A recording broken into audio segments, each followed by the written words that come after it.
The film is about how hard it is to do two full-time jobs, and how funny it is sometimes, and how exasperating it is sometimes.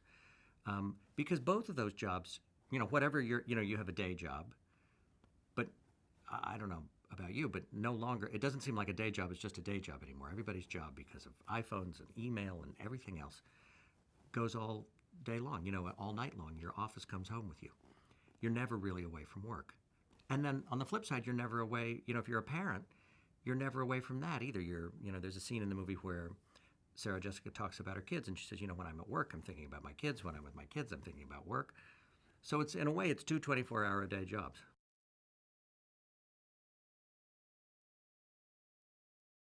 Allison Pearson wrote a very funny, very touching novel about a woman who has a lot of flaws and a lot of strengths. But because it's written by a woman, it's both finds the amusement in the character, but also the sympathy in it. So in the end, I'm honoring the author's point of view, if you know what I mean. I'm following both their sympathies and trying to tap into their amusement.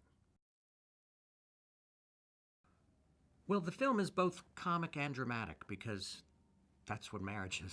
And if you're lucky in marriage, it's more comic than dramatic, but it's always a balance of those things. And I think that's what makes the movie special, really, is that it's not one or the other. It's not a Strindberg drama about marriage. It's not a Mel Brooks comedy about marriage. It's a movie that tries to acknowledge that marriage has hilarity in it and heartbreak in it and a lot of frustration.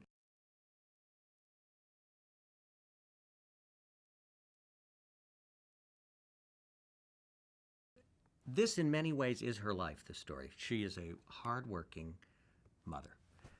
And I mean, she works hard as a mother, and she works hard as an actress, and she works hard in all her other activities.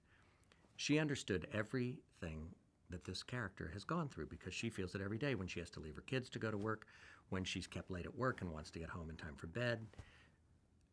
When we would be on the set, sometimes she would get a call and I'd see her face cloud over and I'd say, "What's going on? Is everything all right?" She'd say that Tabitha, or one of her kids, had a fever, was going to the doctor, yet she was, tied down at work. She knew all those dilemmas and could treat them with the respect, which means both the humor and the sympathy and sometimes the anger and the heartbreak that goes into that.